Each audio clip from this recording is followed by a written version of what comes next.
Ya,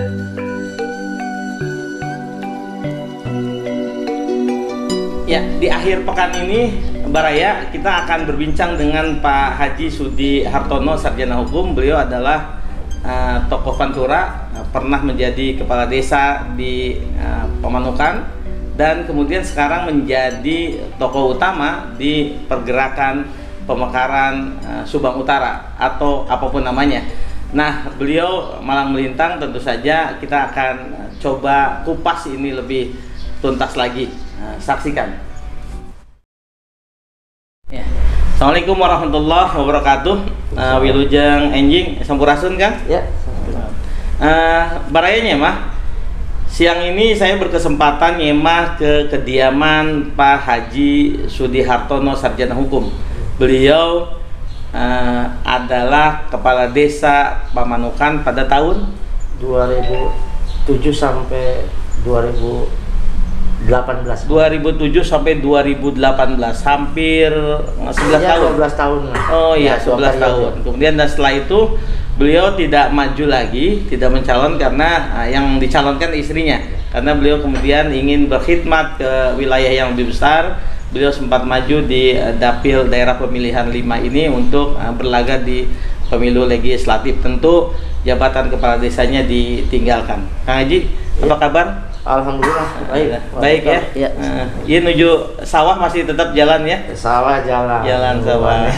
Kondisinya sekarang sedang apa? Sawah ya, ini lagi mudah-mudahan 2-3 minggu lagi mulai panen. Oh, kita mau nyoncong panen nih ya? Oh, iya. 2-3 minggu lagi panen. Tapi kemarin ada dampak dari banjir itu, Kang? Ya itu, karena kan ini tidak bareng karena di sini lambat karena kemarin kena dampak. Karena itu diganti kemarin ketika banjir itu bibitnya. Oh enggak lanjut aja. Walaupun terganggu oleh ada lumpur begitu, enggak begitu. Enggak begitu. Jadi bisa aman lah ya. Karena genangan airnya sebentar juga. Oh, sebentar. Iya. Di sini itu sebentar. Iya, sebentar. Oh. Kalau di pesawahan sebentar. Di pesawahan sebentar. Ya rata-rata memang ada dampak tapi tidak besar ya untuk sawah itu. Jadi 3 minggu lagi kita akan panen. Dan Baraya sebagaimana biasa kalau panen di Pantura ini biasanya akan punya dampak yang lumayan begitu signifikan terhadap perekonomian.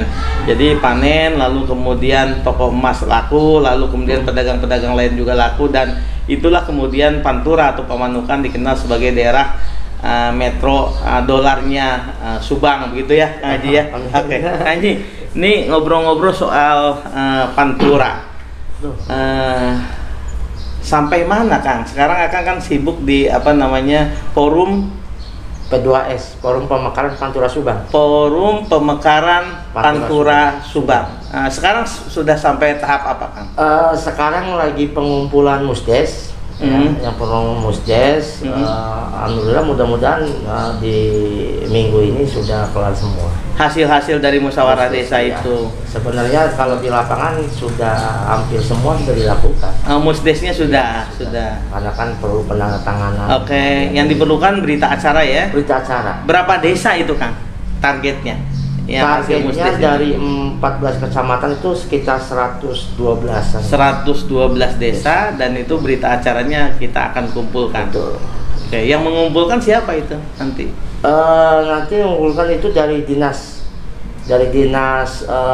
pemerintahan desa dengan bagian pemerintahan. Oh, bagian pemerintahan. Betul, nanti. Betul. Kami hanya mengawal. Oke, karena ini kan tahapan sudah kemarin lewat kajian, hasil kajian sudah dilalui, rekomendasinya sudah oke. Sekarang kemudian apakah musyawarah desa kemudian menyatakan yes semuanya begitu? Siap. Kalau misalnya dari 140-an ada 2-3 yang tidak yes, walaupun tidak mungkin, itu tetap saja nggak pengaruh kan? Nggak pengaruh. Yang penting lebih dari 50%, oke gitu ya. Nanti dalam regulasi yang lebih dominan itu kan di pengkajian layak dan tidak. Oke, yang kemarin sudah dilakukan. Betul. Kemarin ketika sudah layak. Kalau tataran aturan kan hanya 5 kecamatan. Cukup 5 kecamatan. 5 kecamatan itu sudah 1 kabupaten atau kota ya.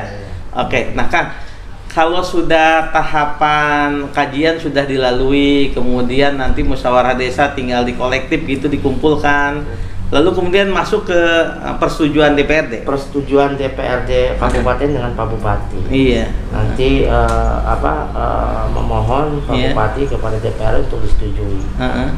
Dasar utama dari pengajuan itu yaitu musdes. Musdes itu yang dikuatkan dengan kajian. Oke, jadi dua itu musyawarah desa yang isinya berita acara persetujuan Baraya, kemudian ditambah kajian dari lembaga yang independen, dan sekarang lembaga kajiannya adalah Fakultas Ilmu Sosial Politik dari Universitas Pajajaran.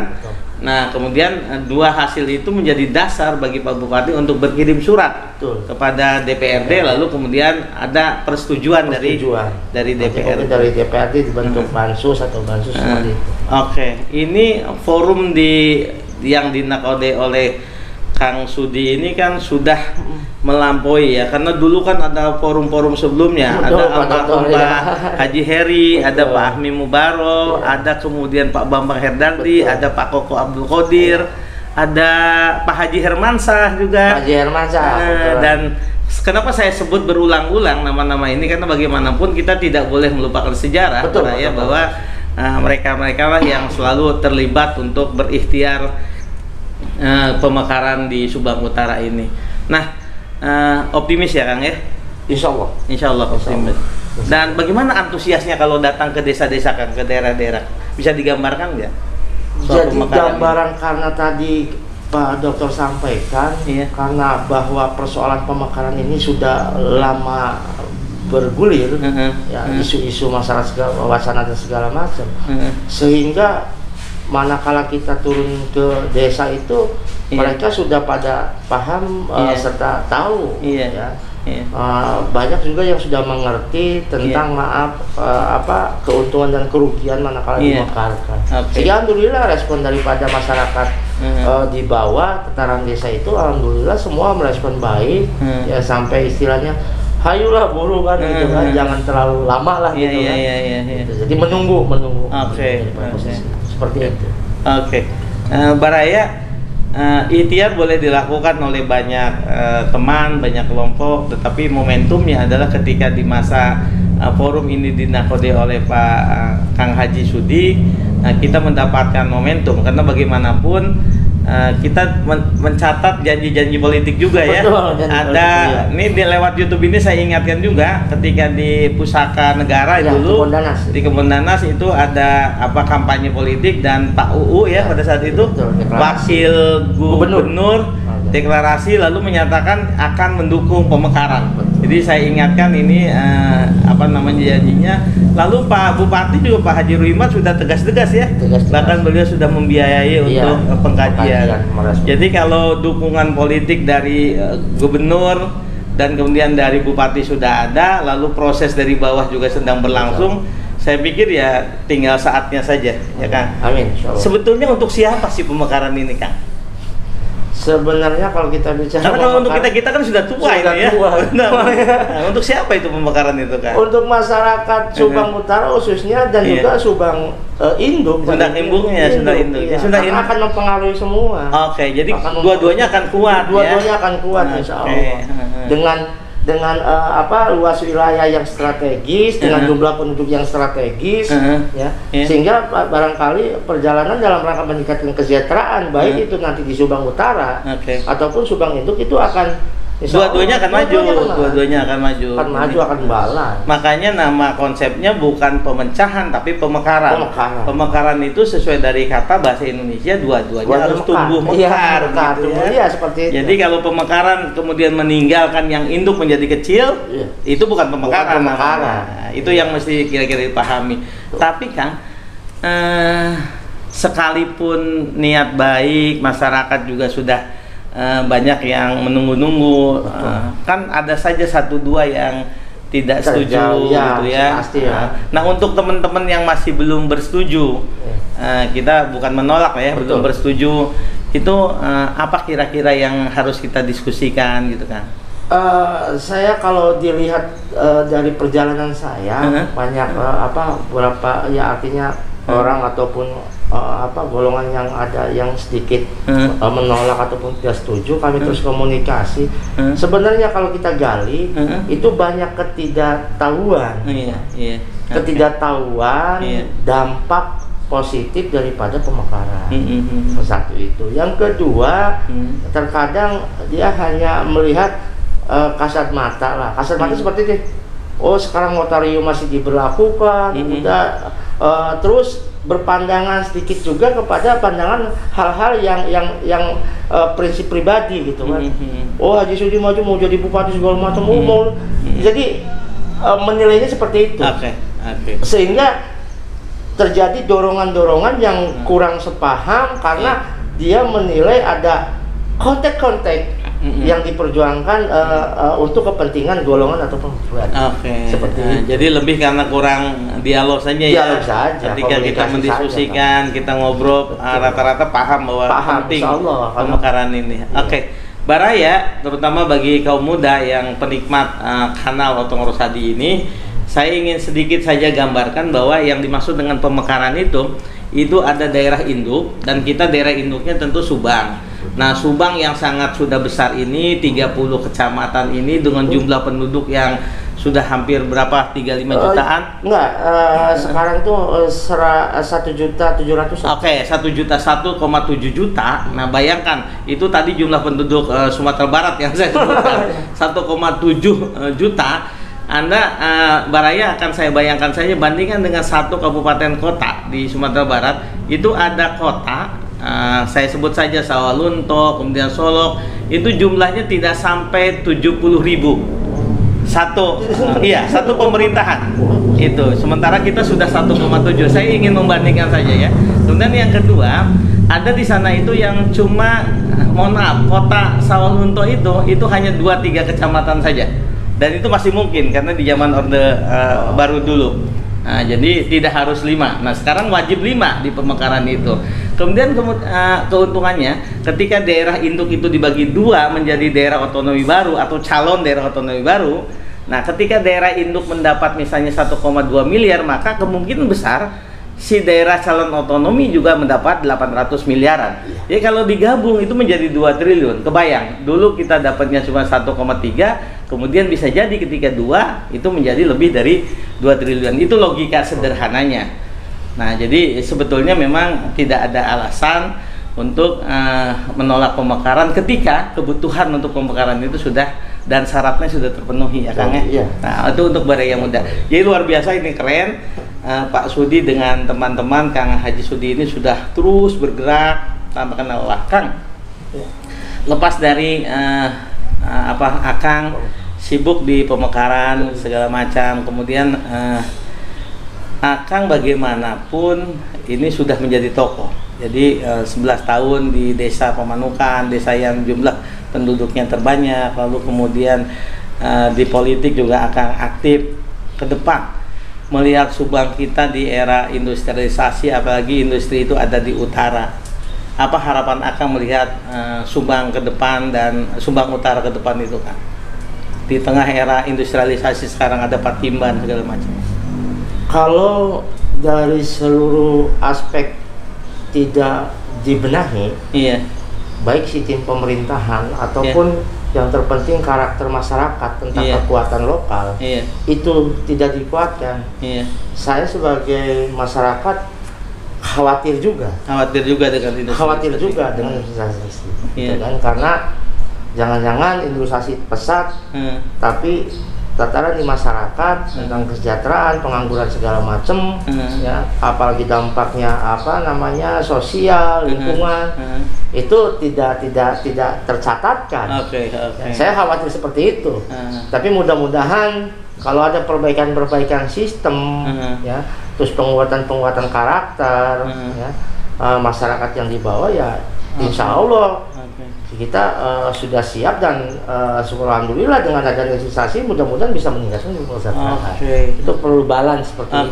Jadi catatan penting dari Kang Haji adalah industrialisasi tidak bisa ditolak, tapi kita harus menyiapkan perubahan sosial budaya kita, kemudian SDM harus disiapkan, infrastruktur juga, keseimbangan alam juga yang tadi Akang khawatirkan. Karena belum apa-apa saja kita sudah banjir lama dan besar ya. Itulah Pak Dokter. Iya, ketika industri muncul di mana-mana, kalau misalnya tata ruang tidak diperhatikan ya banjir makin terus itu saja. Yang kekhawatiran. Oke, itu yang dikhawatirkan oleh Kang Sudi. Oke, Kang, harapan untuk generasi muda kira-kira apa, Kang? Pintar, ya, terus berguna, berdaya saing, bisa melihat peluang-peluang yang ada. Oke, jadi perbaiki, kemudian banyak belajar, lalu berdaya saing dan mampu kemudian menghadapi peluang-peluang itu ya. Karena kalau tidak kita jadi penonton ya kan? Tergerus. Oke. Tadi sebelum kita mulai, saya sempat berbincang dengan Kang Haji ini soal pentingnya penguasaan IT sebetulnya ya. Jadi walaupun IT tidak harus mahal, tapi ketika IT itu bisa dimanfaatkan oleh kita yang punya kemampuan, akhirnya bisa lebih bermanfaat ya Kang ya. Iya Pak Dokter. Oke. Nah Kang, di bagian terakhir ini ada segmen wajib nih yang ditanya. Kira-kira sosok seperti apa atau siapa yang menginspirasi Akang sejak sekolah? Kan SD di sini Kang ya? SD di sini. SMP di sini, SMP Pemanukan sempat 2 tahunan. Iya, sampai kelas 2. Kemudian kelas 3 pindah ke Bandung. Kemudian SMA-nya BPI. Kemudian sempat di Fakultas Hukum Unisba. Ada di sana Prof Bagir yang ngajar segala macam yang keren. Oke.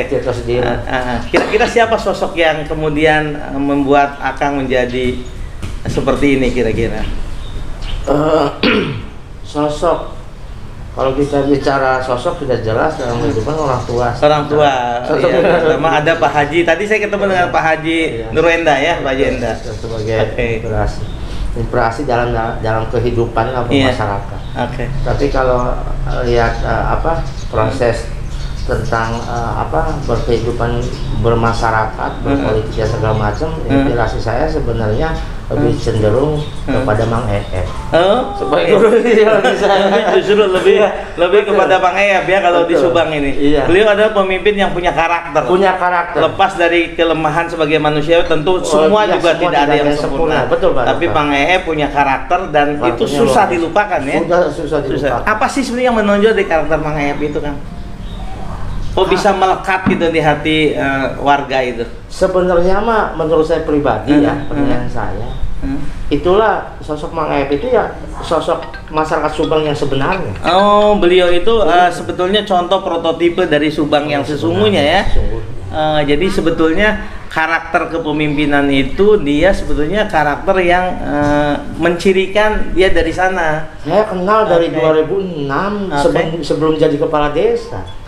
Setelah masuk jadi kepala desa lebih dekat lagi saya baca itu sangat luar biasa. Sehingga sampai detik ini juga tidak terlupakan ataupun tidak bisa ngelak bahwa ya siapa yang nggak kenal Bang Eep?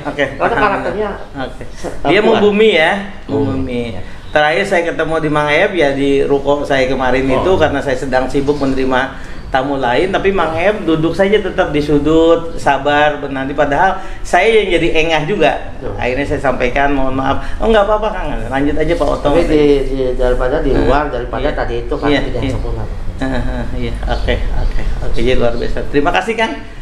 Baraya, tanpa terasa ini sudah berapa menit? 18 menit. Jadi kita sudah masuki sesi terakhir.